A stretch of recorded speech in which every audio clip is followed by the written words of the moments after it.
Good morning बच्चों। आपको आज आपकी सहायक पाठ्य पुस्तक कृतिका पढ़ाने जा रहे हैं। कृतिका में 5 पाठ हैं। पहला इस जल प्रलय की ओर और लास्ट वाला जो है 5वां आखिरकार मैं इस हिंदी में क्यों आया। इस दोनों चैप्टर को आप लोग काट दीजिए, ये ओमिटेड हैं, ये नहीं आते हैं। अब हम स्टार्ट करते हैं सेकंड पार्ट, मेरे संग की औरतें, जो मृदुला गर्ग द्वारा लिखित हैं। ये पाठ का सारांश इस प्रकार है कि लेखिका द्वारा लिखा गया ये एक संस्मरणात्मक गद्य है। संस्मरणात्मक मतलब यादगार, जिसमें लेखिका ने अपने परिवार की औरतों, अपनी नानी, अपनी माँ तथा अपनी 4 बहनों के बारे में बताया है और उस समय की घरेलू, आर्थिक, सामाजिक और शैक्षिक स्थिति से भी परिचित कराया है। लेखिका अपनी नानी के बारे में कहती है कि वह अपनी नानी को नहीं देख सकी थी क्योंकि उनकी मृत्यु लेखिका की माँ की शादी से पहले ही हो गई थी। उनकी नानी परंपराओं को मानने वाली, अनपढ़ और पर्दानशीन औरत थी। उनके पति शादी के तुरंत बाद उन्हें घर छोड़कर बैरिस्ट्री पढ़ने के लिए विलायत चले गए। जब कैम्ब्रिज विश्वविद्यालय से वकालत की डिग्री लेकर वापस आए तो उनके आचार विचार में भी अंग्रेजियत साफ झलक रही थी। नानी इन बातों से दूर रहकर अपना जीवन अपने ढंग से जीती थी। उन्होंने कभी भी अपनी इच्छा का इजहार अपने पति के सामने नहीं किया। हाँ, जब उन्हें ऐसा लगा कि उनकी मृत्यु उनके बिल्कुल निकट है तो उन्होंने अपने पति के एक स्वतंत्रता सेनानी मित्र प्यारेलाल शर्मा को बुलवाकर कहा कि मैं अपनी बेटी का रिश्ता उनके जैसे किसी स्वतंत्रता सेनानी के परिवार से करा दूं।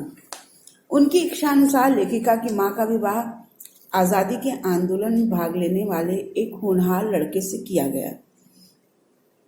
इस कारण उन्होंने सादा जीवन जिया। वो रात भर जागकर खादी की साड़ी बांधने का अभ्यास करती थी। लेखिका की मां कमजोर शरीर की थी।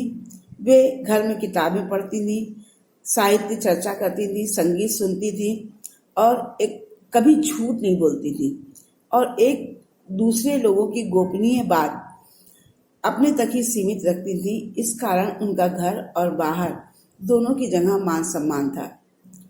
लेखिका अपनी परदादी के बारे में बताती है कि हमेशा लीक से हटकर काम करती थी और फालतू सामान एकत्र करने के बजाय उन्हें दान में दे दिया करती थी। उन्होंने अपनी बहू के गर्भवती होने पर मंदिर में भगवान से लड़की पैदा होने की मन्नत मांगी और ये बात सभी को बता दी। उनकी बार बार की मन्नत से भगवान भी अफरा तफरी में आ गए और एक के बाद एक 5 कन्याएं दी और एक बेटा। लेखिका बताती है कि एक बार हवेली के सारे पुरुष किसी बारात में गए थे और औरतें रज्जगा कर रही थी।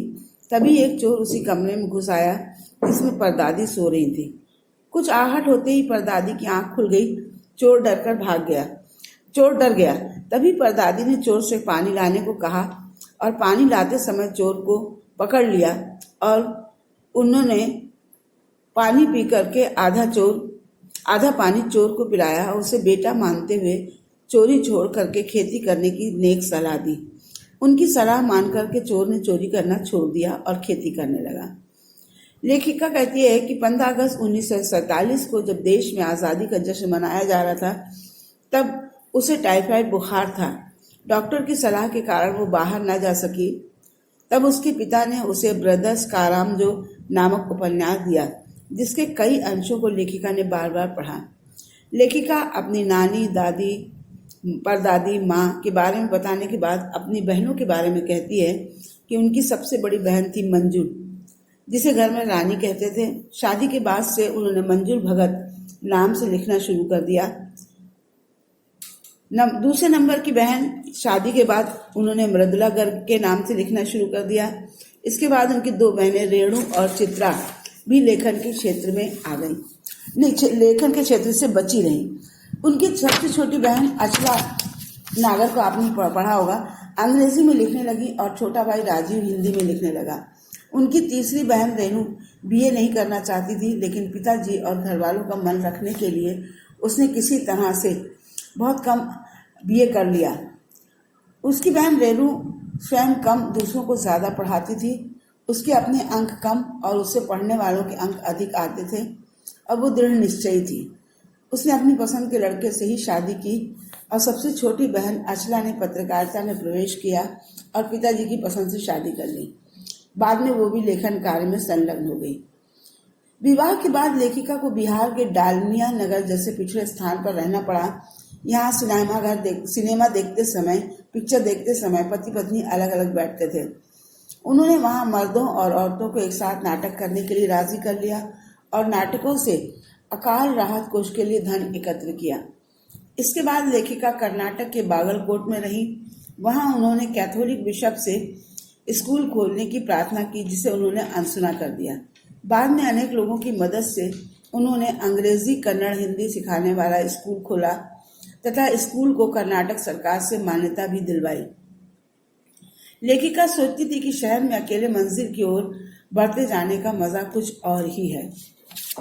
हो सकता है बहुत सारे बच्चों के पास, आप लोगों के पास ये पुस्तक ना हो, तो मैं इसके प्रश्नोत्तर जो है आपको फोटो खींच करके भेज रही हूँ। इसे आप अपनी कॉपी में, क्लास वर्क कॉपी में आपने कर लीजिएगा।